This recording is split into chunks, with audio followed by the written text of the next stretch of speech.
La campana del mostrador tintineó con un sonido agudo. El aire del local olía a metal limpio y aceite, mezclado con el aroma tenue de café recalentado. En la Armería Zaragoza, los fluorescentes hacían brillar las vitrinas como si fueran quirófanos. Tras el cristal, rifles perfectamente alineados esperaban manos expertas. Frente a ellos, un anciano se mantenía en silencio. Su nombre era Don Emilio Vargas, 84 años, exmilitar retirado del Ejército de Tierra. La encargada, Elena Muñoz, lo observaba con una mezcla de impaciencia y desdén. Llevaba una coleta tirante y una camisa polo, con el logo del negocio bordado en el pecho. Parecía irritada por la mera presencia de aquel hombre de espalda encorvada y rostro sereno. —¿Va en serio, caballero? —preguntó con una sonrisa cargada de ironía. —Esto no es un museo. Aquí vendemos armas, no recuerdos. Don Emilio no respondió enseguida. Su mirada permaneció fija en un fusil Mauser modelo 1943 que colgaba en la pared. Había empuñado uno igual durante su servicio en IFNI, bajo un sol implacable y entre el polvo de la guerra. Finalmente habló con voz grave, casi susurrante. —Quisiera comprar ese Mauser. Elena soltó una risita incrédula. —¿Ese? Es una pieza de colección, 5.000 euros. Dudo que quiera gastarse eso para colgarlo en el salón. Sus palabras sonaron más duras que el clic de su teclado. Dos clientes jóvenes observaban desde el fondo, uno con chaleco táctico, el otro con una sudadera y corte de pelo militar. El segundo frunció el ceño, incómodo. —Sé perfectamente lo que cuesta —dijo Emilio sin alterar el tono—, y no pienso colgarlo. Su calma desconcertó a la mujer. —¿Y qué pretende hacer con él? —replicó—. ¿Ir al campo de tiro? Con el retroceso de ese fusil podría dislocarse el hombro. No me perdonaría vender un arma hacia alguien que, bueno, ya me entiende. Y se tocó la sien, insinuando demencia. El joven de la sudadera desvió la mirada, conteniendo un impulso de intervenir. No era un cliente cualquiera. Se llamaba Tomás Rivas, sargento recientemente licenciado del Ejército del Aire. Sabía reconocer la mirada de un veterano. Aquel anciano no tenía la torpeza de un aficionado. Se notaba en la quietud de sus manos, en la postura recta pese a los años, en la serenidad que solo se gana con la experiencia y el dolor. Helena pidió la documentación con un gesto seco. Don Emilio sacó del bolsillo trasero una cartera de cuero gastada, tan vieja que parecía deshacerse entre sus dedos. Cuando la abrió, el tiempo pareció detenerse. El murmullo del aire acondicionado se desvaneció, reemplazado en su mente por el rugido del viento del Sáhara. Por un instante volvió a ser un soldado joven en el desierto, sujetando esa misma cartera que le había dado su compañero Andrés minutos antes de morir. —Guárdala —le había dicho—, te traerá de vuelta a casa. Y lo hizo. Sacó su DNI y la licencia de armas con manos lentas pero firmes. Elena los examinó con desdén. —Emilio Vargas, residencia en el complejo de veteranos de Zaragoza. —Claro —dijo con voz cargada de sarcasmo antes de teclear algo en el ordenador. Tomás Rivas sintió hervir la sangre. Aquella mujer no entendía lo que tenía frente a sí. No era solo un anciano, era historia viva. Mientras ella murmuraba sobre protocolos y seguros, él se apartó hacia una esquina y marcó un número en su móvil. Contestó una voz ronca al segundo tono. —Comandante Gálvez, soy el sargento Rivas. Tenemos un problema en la Armería Zaragoza. Hay un veterano intentando comprar un Mauser y la encargada, bueno, le está faltando al respeto de una forma inaceptable. Se llama Emilio Vargas. Silencio. Luego la voz cambió de tono. —¿Cómo ha dicho? ¿Vargas? ¿Don Emilio Vargas? Rivas asintió, aunque sabía que no podía verlo. —No deje que se marche. Voy para allá, ahora mismo. La llamada se cortó. En el interior de la armería, el aire parecía cargarse de electricidad. Elena aún no lo sabía, pero el destino acababa de poner en marcha algo que cambiaría esa tarde para todos. Don Emilio seguía en silencio, inmóvil, con la dignidad intacta. Su mirada, serena y profunda, Parecía absorber el brillo de los fluorescentes. Nadie más en la tienda podía sostenerla sin sentir un escalofrío. Afuera, el sonido de un motor militar rompió el aire tranquilo de Zaragoza. El sonido de los motores no era casual ni pasajero. 2 vehículos todoterreno del Ejército de Tierra aparcaron frente a la armería con una sincronía casi coreografiada. No llevaban sirenas, pero las luces azules parpadeaban con un ritmo contenido, como si anunciaran algo solemne, no urgente. Del primero descendió el comandante Gálvez, impecablemente vestido con su uniforme de gala, las condecoraciones tintineando suavemente en su pecho. A su lado, un subteniente y 2 miembros de la policía militar avanzaban con expresión grave. No era una redada, era una procesión. Dentro de la tienda, el ambiente se congeló. Elena dejó de teclear. El joven con chaleco táctico se enderezó de golpe. Kyle, el ayudante que hasta ese momento ordenaba cartuchos, dejó caer una caja. Solo don Emilio pareció ajeno a la entrada.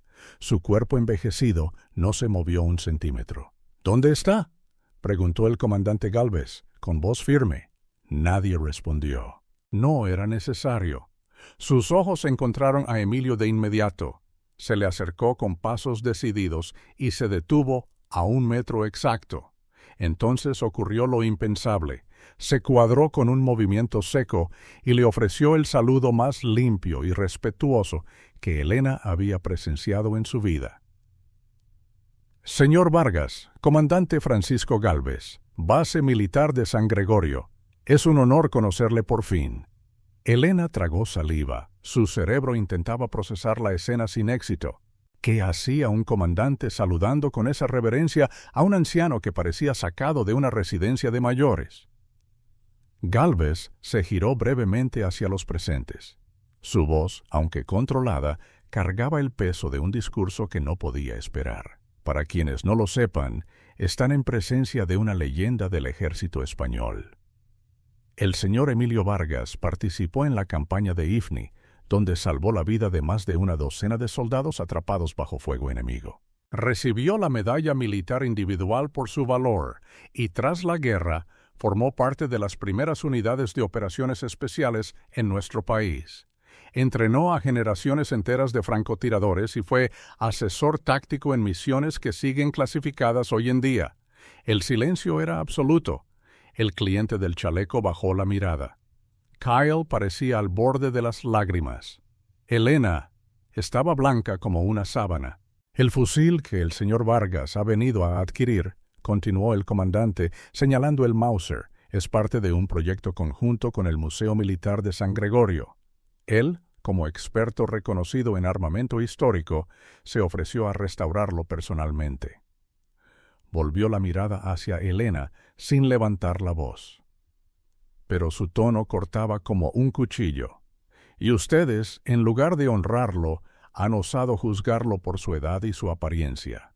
Han fallado como ciudadanos, como profesionales y como seres humanos». Elena tartamudeó. «Yo no lo sabía, no me lo dijo. No tenía por qué hacerlo. El respeto no se exige, se ofrece. Siempre». Don Emilio rompió su silencio. «Comandante, con todo el respeto, no hace falta arruinarle la vida a esta joven. Lo que importa es la lección». Y luego, girándose hacia Helena, «Hay que mirar más allá de las arrugas, señorita, porque detrás de cada viejo puede haber una historia que usted aún no está preparada para comprender». Gálvez asintió. Luego dio la orden con un gesto. El subteniente se acercó al mostrador, sacó una tarjeta del Ministerio de Defensa y completó la compra sin decir palabra. El Mauser fue entregado a la policía militar, envuelto con delicadeza, como si se tratara de una reliquia. Cuando todo terminó, el comandante se acercó a Emilio. «¿Le gustaría que le acompañásemos de vuelta a casa?». El anciano sonrió por primera vez. «Acepto encantado. Pero antes, ¿le importa si damos un paseo por el Ebro? Hace años que no veo el río al atardecer». «Será un honor, señor Vargas». Mientras salían, la campanilla de la puerta volvió a sonar. Nadie se movió durante varios minutos. Era como si el local hubiera quedado en suspensión. Y por primera vez, Elena comprendió que había estado en presencia de algo más grande que ella misma. La historia viva de un país que aún debe aprender a escuchar en silencio. El paseo junto al río Ebro fue breve, pero cargado de significado. El sol descendía lentamente sobre Zaragoza, pintando el agua con reflejos dorados. Don Emilio caminaba despacio, con el Mauser cuidadosamente envuelto bajo el brazo, acompañado por el comandante Gálvez y los 2 policías militares. La gente que pasaba apenas reparaba en ellos. Era irónico. Después de todo lo vivido, el reconocimiento llegaba en silencio, lejos de cámaras y titulares. «¿Sabe qué es lo más difícil de volver?», dijo Emilio, rompiendo el silencio. «No es recordar lo que perdiste. Es sentir que nadie quiere escuchar lo que viviste». Gálvez lo escuchó con atención, sin interrumpir. Se habían detenido frente a un banco de piedra. Emilio se sentó con cuidado. «En Ifni», continuó, «éramos 40 en la unidad. Quedamos 11. Ninguno de los otros quiere hablar de aquello. Y los que quieren, ya no pueden». Abrió su cartera y sacó una vieja fotografía en blanco y negro. 4 jóvenes posaban con el uniforme de campaña, sonriendo como si la guerra fuera una excursión. «Éramos niños jugando a ser héroes. Luego crecimos de golpe». El comandante no dijo nada, pero sacó un pequeño cuaderno y anotó algo. Emilio lo notó. «¿Sigue escribiendo los testimonios?». «Siempre. La historia no se conserva en vitrinas, se lleva en palabras. Usted lo sabe mejor que nadie». Esa noche, Emilio regresó a su pequeño piso en el barrio de Delicias. El edificio era modesto, pero limpio. En la entrada, una bandera de España desteñida por el sol colgaba del balcón. El comandante le estrechó la mano antes de marcharse. «Gracias por recordarnos lo que importa, señor Vargas». Dentro, Emilio se tomó un vaso de agua, encendió la radio, siempre en frecuencia AM, y colocó el fusil sobre la mesa del comedor. Lo acarició con respeto, como quien reencuentra una parte de sí mismo. No era un arma lo que había comprado, era un vínculo con los que ya no estaban. Mientras tanto, a las afueras de Zaragoza, la historia que acababa de desarrollarse en la armería comenzaba a extenderse. El vídeo grabado en secreto por Tomás Rivas, sin intención de hacerlo viral, había llegado a un grupo privado de veteranos del ejército. Uno de ellos, sin decir palabra, lo compartió con un periodista de confianza de RTVE. En menos de 6 horas, la historia de El viejo que hicieron esperar encabezaba los foros de defensa y ética militar. El impacto fue inmediato. No por el escándalo, sino por el reconocimiento. Por primera vez en mucho tiempo, miles de usuarios comentaban no con odio, sino con respeto. Mi abuelo también fue a Ifni. Mi padre entrenó con él en Cáceres. Ese hombre me enseñó a disparar con respeto, no con rabia. Tomás Rivas, por su parte, se debatía entre la incomodidad y el orgullo. Nunca había querido fama, solo justicia. Pero cuando el comandante Gálvez lo llamó personalmente para agradecerle su actitud, comprendió algo. A veces, ser testigo también es un acto de servicio. Esa misma noche, en el centro de Zaragoza, Elena Muñoz bebía su café sola en el comedor de su piso alquilado. No encendía la televisión, no contestaba los mensajes. El nombre de la armería había empezado a desaparecer de los listados online. Lo que más le dolía no era la crítica. Era el recuerdo de la mirada de don Emilio, no de desprecio, sino de decepción, como si no hubiera esperado nada de ella, y aún así lo hubiera defraudado. No sabía entonces que el anciano volvería a cruzarse en su camino, no por venganza, sino por algo mucho más difícil de aceptar, una segunda oportunidad. Una semana después, Helena empujaba la puerta vaivén del pequeño bar de carretera donde trabajaba ahora. El uniforme era simple, un delantal negro con manchas de aceite, una camiseta blanca de algodón y zapatillas cómodas. El local quedaba a las afueras de Zaragoza, donde el tráfico de camioneros y viajeros no cesaba. Nadie la conocía allí, y eso era, por el momento, su único alivio. El turno de noche era el más tranquilo. Clientes solitarios, cafés amargos, cenas a medias. Helena se refugiaba en la rutina. Cada campanilla de la puerta era un sobresalto. Cada rostro que no reconocía era un respiro. Hasta que una noche, al filo de las 10, la campana volvió a sonar con un timbre que le heló la sangre. Era él. Don Emilio Vargas entró en silencio, con el mismo paso firme de siempre, una camisa de franela a cuadros y las manos entrelazadas a la espalda. Se sentó en el taburete frente al mostrador como si no la conociera, como si no hubiera pasado nada. Helena se quedó paralizada, el café temblaba en la jarra que sostenía. Durante unos segundos, ambos permanecieron en un silencio que pesaba más que cualquier reproche. «Una taza de café solo, por favor», dijo él finalmente, con la misma voz calma que había usado en la armería. Ella asintió, sirvió el café con manos temblorosas. No se atrevía a hablar. Él lo tomó, lo acercó a los labios y bebió. Cada gesto suyo era contenido, pausado, pero no frío. Había algo en su forma de mirar el local, de observar los pequeños detalles, que hablaba de otra generación, otra forma de estar en el mundo. Cuando dejó la taza sobre el platillo, habló sin mirarla. «¿Sabe? En el 59 trabajé en un bar como este, después de volver del sur. Teníamos un cartel que decía, «Aquí no se sirve a quienes no respetan al prójimo».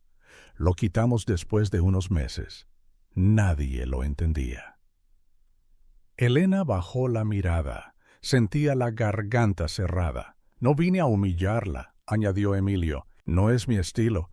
Vine porque el café aquí huele bien y porque creo que a veces una caída es lo único que nos hace mirar hacia arriba». Ella alzó la vista. Sus ojos estaban húmedos. No se disculpó con palabras, pero su expresión, su postura, todo en ella suplicaba perdón. Él dejó un billete de 10 euros sobre el mostrador, más que suficiente para el café, y se puso en pie. Antes de irse, se giró levemente. Todos merecemos una segunda oportunidad. La clave es ¿qué hacemos con ella? Y se marchó. Helena no se movió durante varios minutos. Solo miraba la taza vacía. Por primera vez desde que empezó a trabajar allí, no sintió vergüenza de quién era. Sintió la posibilidad de cambiar. Esa noche, al cerrar el bar, escribió en su cuaderno personal una frase que no olvidaría jamás. El respeto no se exige, se siembra y florece donde menos lo esperas. Mientras tanto, en una sala modesta del Museo Militar de San Gregorio, comenzaba el montaje de una nueva exposición. Al centro, en una urna de cristal iluminada con delicadeza, el Mauser 43 descansaba ya restaurado. A su lado, una placa de bronce con letras discretas, cedido por don Emilio Vargas, en memoria de los que no volvieron. Los técnicos del museo hablaban entre ellos sobre la leyenda de aquel hombre. Algunos no creían del todo lo que se decía. Otros afirmaban que se había ganado cada historia. Pero nadie discutía lo esencial. El viejo del Mauser les había recordado a todos lo que significa el honor. Zaragoza despertaba con la bruma baja sobre los tejados, y un leve viento del norte barría las calles del casco antiguo. Era un martes cualquiera, pero para Emilio Vargas tenía un peso especial. Hoy se inauguraba oficialmente la exposición en el Museo Militar de San Gregorio, no por el acto en sí ni por los discursos, sino porque hoy, por fin, los nombres de sus compañeros caídos tendrían un lugar visible. Un espacio donde los jóvenes podrían detenerse, leer y quizá comprender. El salón principal del museo estaba decorado con sobriedad. Al centro, bajo un foco tenue, La vitrina con el Mauser captaba todas las miradas. A su lado, la fotografía restaurada en gran formato de un pelotón en el desierto, 11 rostros, jóvenes y gastados por la arena. Emilio llegó puntual con traje gris oscuro y corbata estrecha, el bastón en la mano izquierda. No usaba medallas. Nunca lo hizo fuera del deber. A su llegada, el comandante Gálvez salió a recibirlo personalmente. «Gracias por estar aquí, don Emilio. Esta sala lleva su huella. No la mía, comandante, la de todos los que nunca volvieron». Dentro, un grupo reducido de invitados escuchaba las palabras del director del museo. Periodistas, cadetes, algunos veteranos. Y entre ellos, sin que nadie lo anunciara, apareció Helena. Llevaba ropa formal, discreta. Se mantuvo al fondo, en silencio, casi escondida. Pero Emilio la vio. No dijo nada, solo asintió levemente. Ella entendió. El discurso fue breve. El comandante Gálvez tomó la palabra hacia el final. Hoy honramos la memoria de aquellos que dieron todo sin pedir nada. Pero también honramos a los que, como don Emilio Vargas, siguen enseñándonos con su ejemplo que el valor no termina con la guerra, que la dignidad se lleva en la espalda recta y en la palabra justa, y que a veces el silencio de un veterano pesa más que 1000 discursos. Hubo aplausos sinceros, pero Emilio solo pensaba en los rostros de la foto, en Andrés, en Morales, en aquel muchacho de Almería que nunca llegó a escribir su primera carta. Los sentía ahí, entre la gente, en cada eco del aplauso. Cuando terminó el acto, un joven cadete se le acercó. Tenía unos 18 años, uniforme recién estrenado, mirada clara. «Señor Vargas, ¿cree que algún día podré hacer algo que merezca una sala como esta?» Emilio le puso una mano en el hombro. «Empieza por hacer lo correcto cuando nadie te mira. Lo demás ya vendrá». Fuera del museo, el cielo se había despejado. El sol brillaba con una claridad templada. Emilio respiró hondo antes de bajar los escalones. Helena lo esperaba al pie, sin atreverse a hablar. «No tenía por qué venir», dijo él al llegar junto a ella. Tenía que hacerlo. Necesitaba entender y pedir perdón aunque ya no sirva de nada. Claro que sirve. El perdón no cambia el pasado, pero cambia a quien lo entrega y a quien lo recibe. Helena bajó la cabeza. «Gracias por no gritarme, por no humillarme». Gritar es fácil, callar y seguir enseñando es más difícil, pero más útil. Esa fue su despedida, sencilla, sin dramatismos. Cada uno tomó caminos distintos al salir del cuartel, pero con algo diferente en el paso. Emilio volvió a casa en autobús. Le gustaba viajar entre la gente, pasar desapercibido, escuchar conversaciones, mirar rostros. A veces se preguntaba cuántos héroes anónimos lo rodeaban cada día sin saberlo. Esa noche sacó del cajón una carta sin abrir que llevaba años guardando. Era de la madre de Andrés, enviada en el 60, nunca respondida.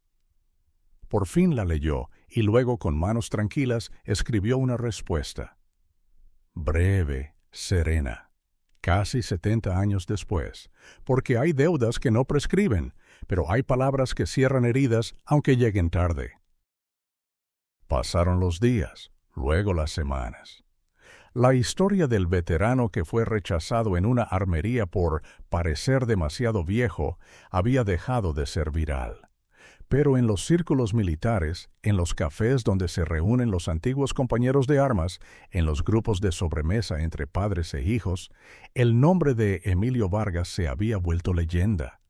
No por la hazaña bélica, no por la medalla militar, sino por su dignidad, por su silencio, por esa calma con la que enfrentó el desprecio y transformó el momento en una lección. Una mañana, el director del Museo Militar recibió una carta manuscrita. Venía firmada por un grupo de jóvenes reclutas destinados en Córdoba. Decía: «Queremos conocerle, no por lo que hizo, sino por cómo lo llevó, por cómo fue capaz de enseñarnos más en un gesto que 100 horas de instrucción. Si alguna vez visita Córdoba, Aquí tiene su casa. Emilio no respondió de inmediato, no porque no quisiera, sino porque le costaba creer que alguien joven aún escuchara. Pero finalmente escribió de vuelta, con la misma letra firme que había usado toda la vida. Les agradeció el gesto, les habló del valor de la memoria, y les dejó una frase que resonaría entre ellos mucho tiempo. El uniforme se quita, la dignidad no. Mientras tanto, Elena intentaba reconstruir su vida. Había dejado el bar y comenzado a colaborar con una pequeña asociación de apoyo a veteranos. No ganaba mucho, pero sentía por primera vez que lo que hacía tenía un propósito. Cada jueves ayudaba a organizar charlas en centros cívicos de Zaragoza. Invitaban a antiguos soldados, enfermeros militares, familiares de caídos, personas con historias que no cabían en titulares. En una de esas sesiones, semanas después, apareció Emilio. Ella no lo esperaba. Él no avisó, simplemente entró, se sentó en una de las sillas del fondo y escuchó. La charla trataba sobre el regreso a la vida civil, sobre lo invisible que uno se vuelve tras colgar el uniforme. Al terminar, Elena se acercó, nerviosa. No pensé que vendría. Vine a escuchar, siempre hay algo que aprender. Se quedaron un momento en silencio. Luego él añadió, «Usted ha cambiado, señorita Muñoz, y eso, créame, no es poco». Esa noche, caminando por las calles estrechas del barrio de San Pablo, Emilio pensó en las vueltas que da la vida, en cómo a veces la mayor victoria no es sobrevivir a la guerra, sino mantenerse íntegro en tiempos de paz. Al llegar a casa, colocó sobre la mesa un sobre sellado. Lo había preparado hacía tiempo. Dentro, una copia de su expediente desclasificado, una carta firmada por el comandante Gálvez y una pequeña nota, para ser abierta solo cuando ya no esté. No era vanidad, era previsión. Sabía que el recuerdo, como las armas, necesitaba mantenimiento, y él no iba a estar siempre para contarlo. Esa noche soñó con la nieve, con las voces jóvenes de sus compañeros, con un fuego improvisado entre piedras, y con una promesa, la misma que llevaba 70 años cumpliendo, no dejar que se olvidaran. Y en algún rincón de Zaragoza, una joven que antes vendía rifles con arrogancia, ahora repartía respeto sin pedir nada a cambio. No por culpa, sino por gratitud. Así, entre calles viejas, cafés tranquilos y recuerdos restaurados, la historia de Emilio seguía viva, no en vitrinas, sino en personas. Y eso, pensaba él, era todo lo que importaba. La salud de Emilio comenzó a debilitarse aquel otoño. No fue algo brusco ni dramático, solo el paso natural del tiempo que iba ganando terreno con sigilo. Sus paseos por el barrio se acortaban, las visitas al museo eran más esporádicas, pero su mente seguía aguda, despierta, observadora. Más que nunca valoraba los pequeños gestos. Un saludo en la calle, una carta de un joven militar, una taza de café compartida con alguien que aprendía a escuchar. Una tarde gris, con el viento zarandeando las ramas secas del parque Tío Jorge, Emilio pidió que lo acompañaran a un rincón muy concreto del museo. El subdirector lo recibió en persona. Querían instalar una audioguía con su voz, contando parte de su historia. ¿Cree usted que vale la pena grabar esto?, preguntó Emilio, ya sentado frente al micrófono con una manta sobre las piernas. No es su historia lo que vale, es cómo la cuenta, respondió el técnico, sin levantar la vista de los controles. Durante casi una hora, Emilio habló, no de batallas ni medallas, habló de miedo, de frío, de perder a un amigo, de volver y sentirse extraño entre los suyos, de aprender a vivir con lo que no se dice. Y al final, cerró la grabación con una frase. Si estás escuchando esto, quizá te preguntes qué hacer para honrar a quienes vinieron antes. No necesitas gestas. Solo mira bien a quien tienes al lado. Escucha, respeta. No hay legado más grande. Días después, Emilio no salió de casa. El conserje del edificio, preocupado, llamó a Tomás Rivas. Él llegó enseguida, forzó la cerradura con la policía local y lo encontraron dormido en su sillón, con el Mauser apoyado contra la pared, la radio encendida en volumen bajo. Se había ido sin dolor, sin ruido, como había vivido desde que regresó del frente, en silencio, pero con presencia. El funeral fue discreto, como él había pedido, solo familia, algunos militares, Elena y un puñado de vecinos. No hubo banda ni discursos, pero cada uno, al pasar junto al féretro, depositó una flor blanca y una pequeña piedra, como en las tradiciones antiguas, para que el recuerdo pese, para que no se lo lleve el viento. Semanas después, el sobre sellado llegó al archivo del museo. El contenido se guardó en una caja especial, no visible para el público, pero accesible para quienes quisieran conocer más. El director escribió un breve texto para incluir en la página web del museo. Don Emilio Vargas nos enseñó que el heroísmo no se mide por el número de batallas, sino por la forma en que uno vuelve, y cómo trata a los demás después de haber visto el infierno. Y así, entre vitrinas silenciosas, cuadernos de notas y jóvenes uniformados que ya no se reían de los viejos, Emilio Vargas siguió hablando, no con voz, sino con ejemplo. Y tú, que has llegado hasta aquí, quizás te preguntes, ¿qué hacer ahora? La respuesta es sencilla. Escucha más, juzga menos, honra a quienes vivieron antes que tú. Suscríbete al canal, deja un comentario y comparte el video, porque historias como esta no deben olvidarse.